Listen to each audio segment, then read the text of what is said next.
Hola, ¿qué tal? Soy el pastor Vladi de Visión de Fe en Guatemala. Quiero agradecerle su sintonía a este video de las porciones semanales del Pentateuco, que es nuestra respuesta al llamamiento apostólico a compartir la escritura, especialmente a Moisés, en Hechos capítulo 15. Si todavía no se ha suscrito a nuestro canal, le invito a hacerlo y por supuesto, también que pueda visitar nuestras listas de reproducción en donde encontrará muchos otros videos que seguramente le edificarán. Aprovecho también para invitarlo a seguirnos en nuestras redes sociales de Facebook, X, Instagram y TikTok. Espero que este video sea de edificación para usted.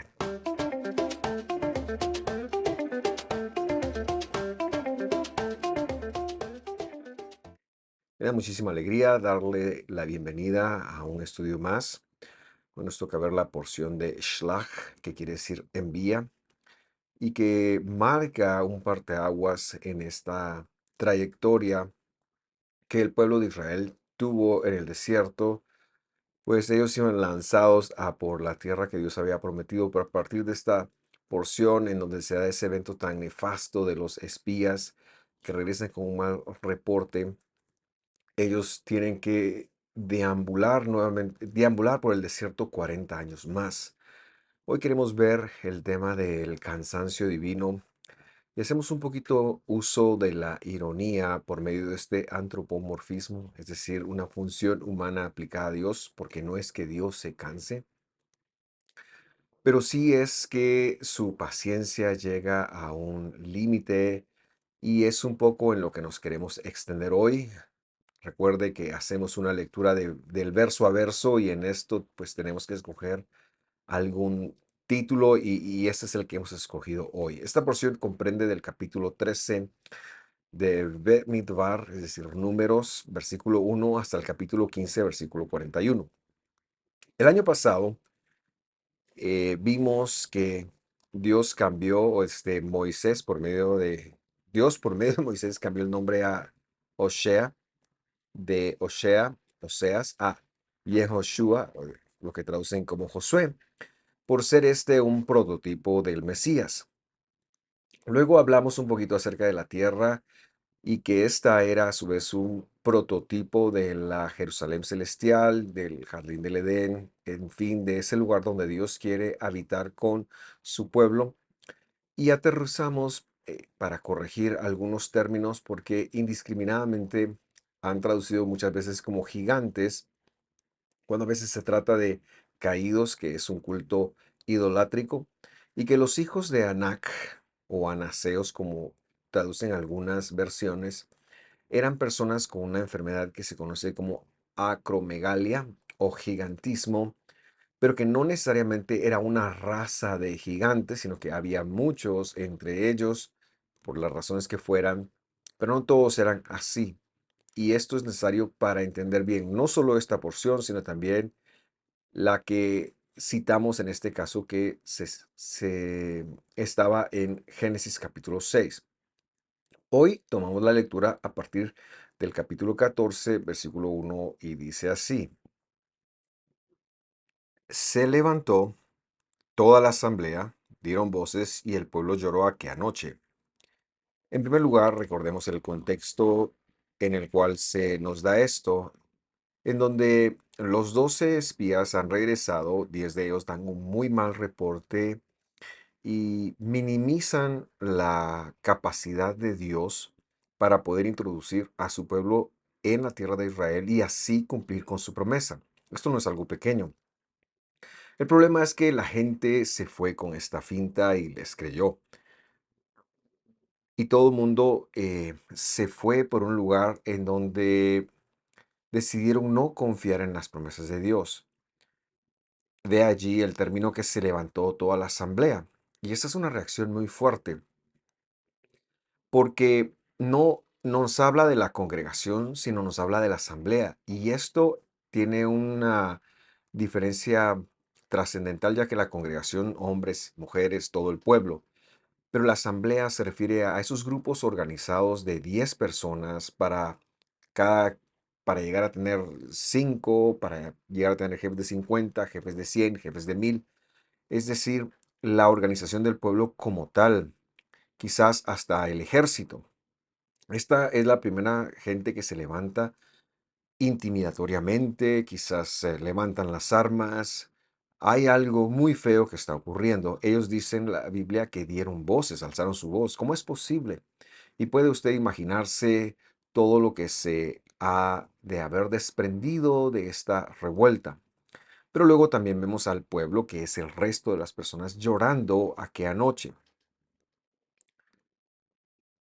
Y este es el pueblo común que no eran parte del ejército, pero que traen mucho desorden y traen una influencia de desánimo. Y cómo es importante para el creyente no dejarse sucumbir ni llevar al desánimo, porque Dios le ha dado un propósito, porque Dios le ha dado una promesa, porque la escritura sigue siendo la palabra de Dios, Dios sigue hablando y en la medida que la entendemos, nosotros podemos ir creciendo en Dios. Este escenario que ahora se está formando, pues es el ideal para que pase cualquier cosa y para que Dios también responda de la manera que lo va a hacer. Veamos qué sucede. Versículo 2 dice, todos los hijos de Israel se quejaron contra Moisés y Aarón.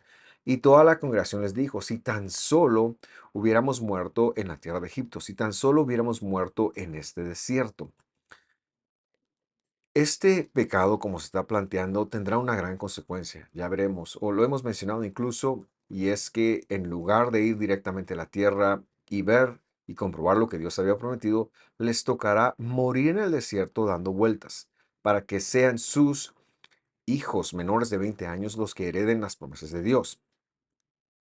Pero nosotros también hemos de aprender que el antítesis de la queja, lo opuesto de la queja, es la gratitud.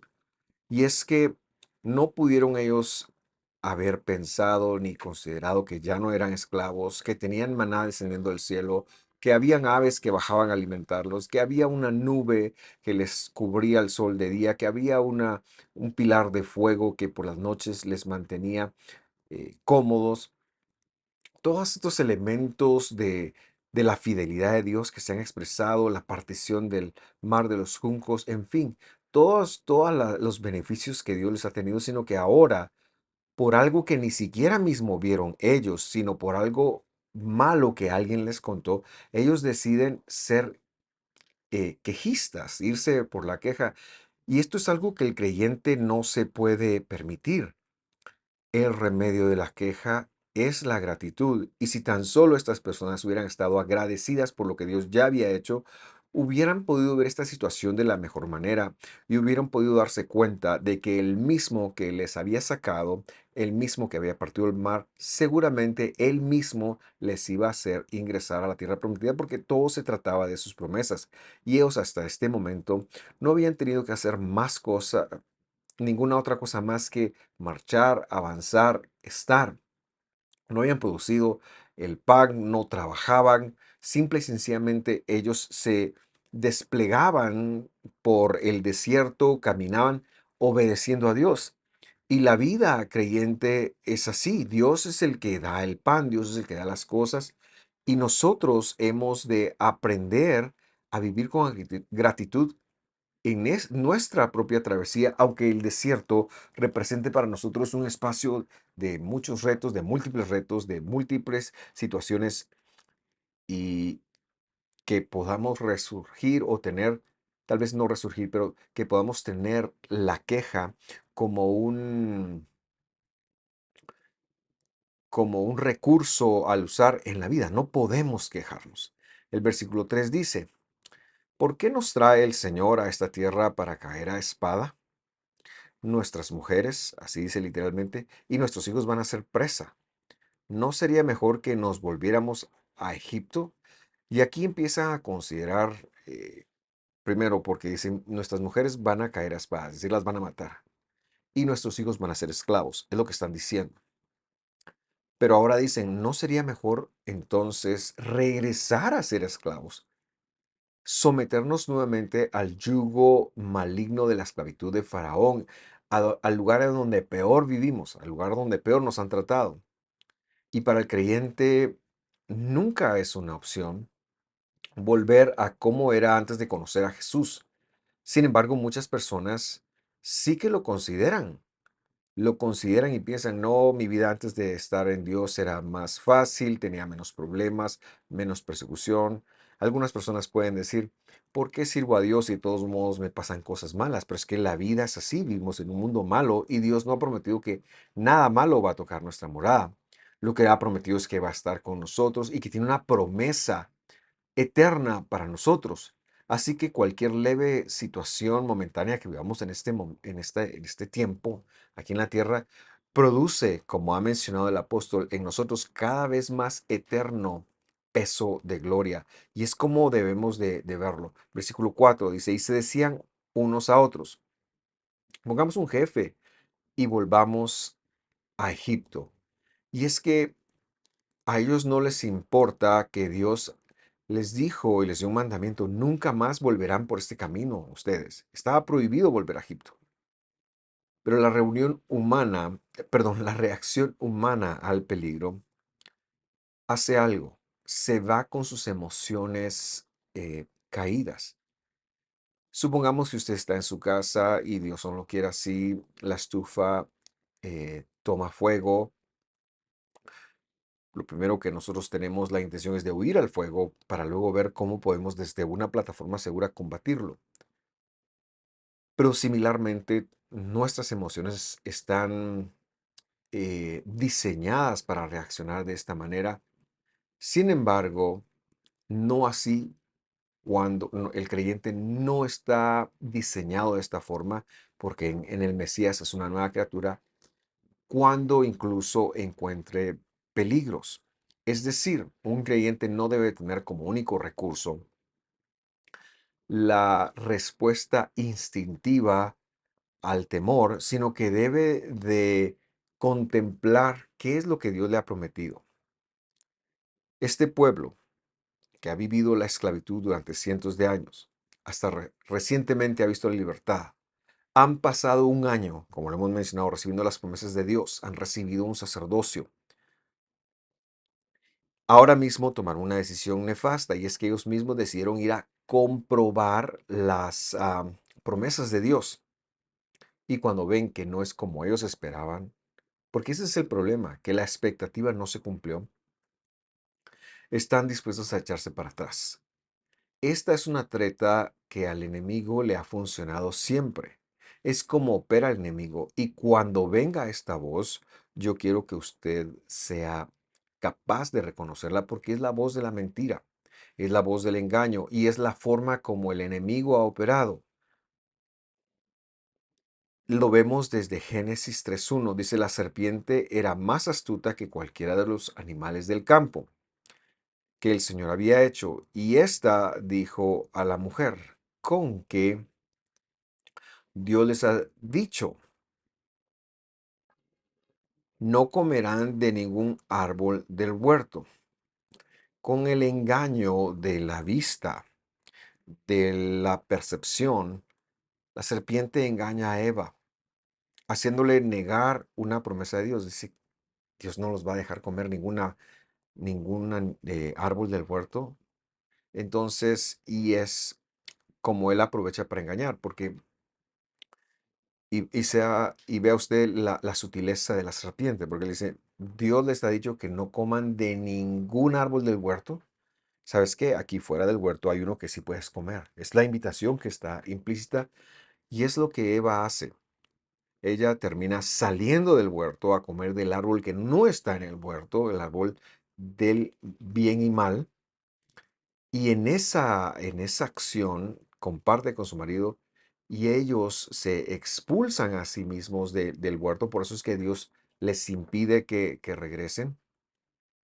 Y han caído en el engaño. ¿Por qué? Porque vieron, porque sus emociones se sometieron a la tentación, voy a llamarlo así, a la prueba de la serpiente.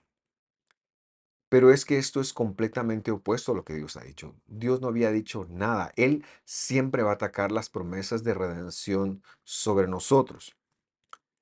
La serpiente va a usar nuestros temores, va a usar las motivaciones de otros para hacernos caer. Y en este caso, ha llegado a todo un pueblo esta tentación que ha recibido una promesa de Dios, que ha visto cómo Dios cumple cada una de sus promesas y que Él les había dicho que iban a conquistar la tierra,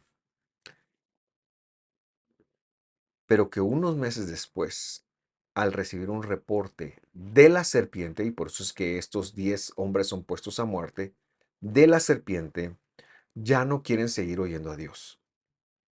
Una y vez tras vez se va comprobando que la necedad está en el corazón del hombre, que podemos llegar a, a que Dios diga ya no más, en el sentido, ¿en qué sentido? Lo voy a aclarar.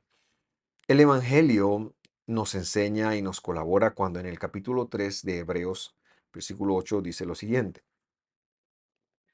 no endurecerán, dice, a manera de promesa, sus corazones como en la provocación, como en el día de la experiencia en el desierto. Versículo 9, donde sus padres me provocaron y me quisieron investigar, y vieron mis obras por 40 años.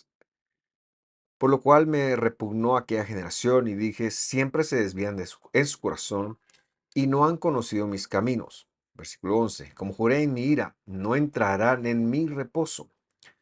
Tengan cuidado, hermanos, no sea que en alguno de ustedes haya un corazón malo de infidelidad para apartarse del Dios vivo.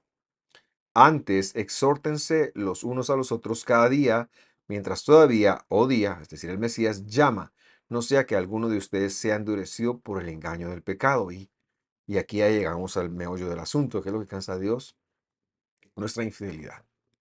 Nuestra infidelidad. Y no es que Dios espere que nosotros seamos 100% fieles, es decir, fieles todo el tiempo, porque sabe que somos humanos, pero lo que cansa a Dios en el sentido que lanzábamos la enseñanza, es decir, en el sentido de que Dios llega a decir, bueno, hasta acá es nuestra infidelidad. Pero bueno, volvamos a nuestra porción. Dice el versículo 5.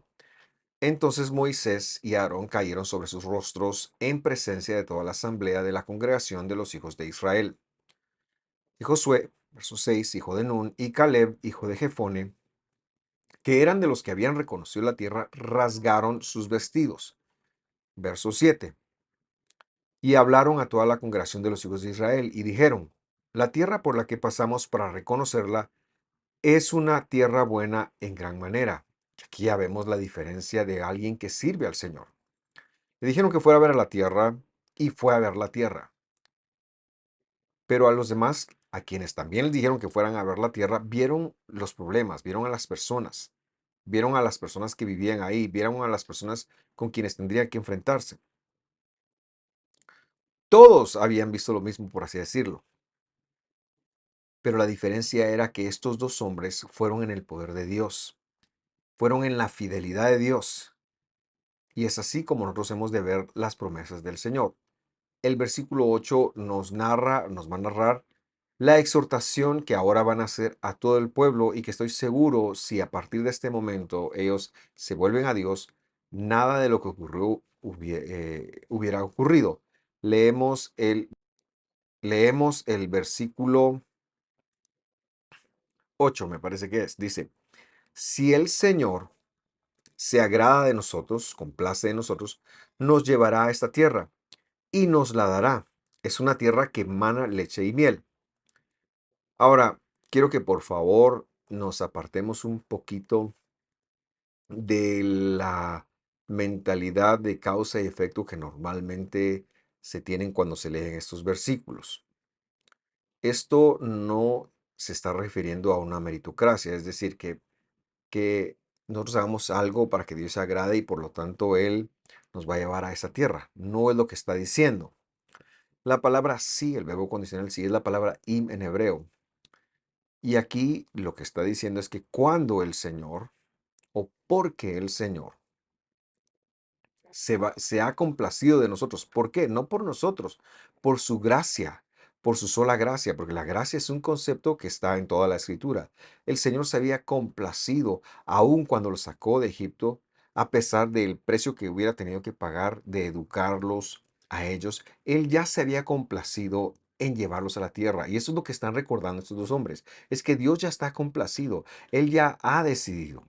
No lo cansen, no se rebelen, y la rebeldía y la infidelidad aquí producen no que Dios deje de cumplir sus promesas, porque eso no va a pasar, sino que sean sus hijos, los que ellos mencionaron, quienes hereden estas promesas. No hay que hacer algo para que Dios se complazca. Es que Dios ya está complacido, y por ello es que nos ha dado a su Hijo, nos ha dado su cuerpo, nos ha dado su vida, nos ha dado su salvación, nos ha dado sus promesas. Ya todo eso está presupuestado. Creemos en el Mesías porque Él ya se complació de nosotros. Versículo 9. Solo que ustedes no se rebelen contra el Señor. Por eso el versículo ha empezado así. Si el Señor, cuando el Señor se complazca. Versículo 9. No se rebelen entonces ustedes contra el Señor, ni tengan miedo de la gente de la tierra, pues serán presa nuestra. Su protección, dice esta versión, les ha sido quitada, su sombra, dice en hebreo, y el Señor está con nosotros. No les tengan miedo. Esta gente representaba, estos dos, Josué y Caleb, representaban el último llamado de atención de parte de Dios para este pueblo.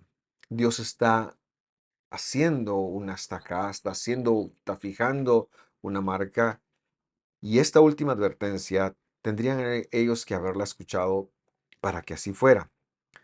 Pero la reacción humana y caída fue, verso 10, pero toda la congregación dijo que los apedrearan. Se están levantando en contra de quienes Dios ha enviado para darles una última oportunidad, de tal forma que la gloria del Señor tuvo que aparecerse. Y así dice, entonces la gloria, el poder, el peso del Señor apareció en la tienda de la reunión a todos los hijos de Israel. Eso fue algo visible a todo. Es como cuando alguien se le hace tiene un comportamiento tan autodestructivo que hay que hacerle una intervención. Es lo que Dios está haciendo. Él va a hacer una intervención ahora, y luego fijémonos en sus palabras porque representan el último verso que vamos a leer hoy por ser un clímax. Verso 11 dice, y el Señor dijo a Moisés, dos puntos, ¿hasta cuándo me contenderá este pueblo? ¿Y hasta cuándo no serán fieles? Es decir, no exhibirán fidelidad en mí a pesar de todas las señales que he hecho en medio de ellos. Quiero reinterpretar el reclamo de Dios. Lo que está diciendo es, llevo más de un año de estarles educando. En primer lugar, con 10 plagas los saqué de Egipto. Luego los hice atravesar el mar en seco. Después les di comida, no solo pan, milagrosamente. Ellos, para aprender a confiar en mí, tendrían que haber descansado en el séptimo día. Ese día no caía maná, y el maná no se descomponía del sexto al octavo día, sino que podían comerlo. Después de esto les di de comer carne, porque ellos me la pidieron. Por si eso fuera poco, también me revelé a ellos dándoles el testimonio del pacto. El pacto que se había hecho a Abraham, el libro del pacto, se les compartió a ellos en el monte Sinaí, lo que se conoce como la entrega de la Torá. Y luego les ha provisto de agua, les ha provisto de descanso, les ha provisto de protección, les ha provisto de sombra, les ha provisto de luz, en fin. Todo esto con el propósito de llevarlos por un camino de educación. Por eso aquí está diciendo, ¿hasta cuándo serán infieles? ¿Hasta cuándo no exhibirán fidelidad? Porque lo que sucede para el creyente cuando conoce al Señor y Él le saca de su Egipto personal, Dios empieza a dar una educación, empieza a dar instrucciones. En primer lugar, deposita su poder en nosotros para que, siguiendo ese poder, Él pueda desde la Escritura enseñarnos e irnos educando en su palabra. Poco a poco nos va educando. Esto es un camino progresivo. Poco a poco se nos va haciendo más apetecible. Bueno, esto es lo que ha pasado durante más de un año. Dios nos ha estado educando. pero esta gente siempre contiende con él. No importan las señales, pero ni les ha importado ni siquiera que Dios mismo ha puesto una educación en ellos. Y a esto es lo que se refiere el término fidelidad ahí. Pero el punto es el siguiente. El pueblo no entendía. El pueblo estaba endurecido. Claro, sus corazones todavía no habían sido circuncidados, y esto es un gran ejemplo para nosotros que vivimos en el siglo XXI. A veces pensamos que si hubiéramos estado ahí hubiéramos actuado distinto, pero esto no es verdad. Hubiéramos actuado de igual forma. ¿Por qué? Porque aunque estas personas miraron la gloria de Dios, todavía sus corazones estaban endurecidos. Y no es sino hasta que vino el Mesías y nos dio el poder de la santidad que nuestros corazones pueden ser regenerados, que nuestros corazones fueron circuncidados de ser siervos del pecado. Y a eso es lo que se está refiriendo. Este pueblo no tomaba a Dios en serio. Quiera Dios que nosotros sí la tomemos en serio. Él no iba a dar marcha atrás en su promesa porque Él no lo va a hacer. De hecho, como vimos ya en Hebreos, perdón, muchos de ellos quedaron postrados en el desierto y Dios cumplió su promesa a sus descendientes, porque Él había empeñado su palabra con su ancestro Abraham.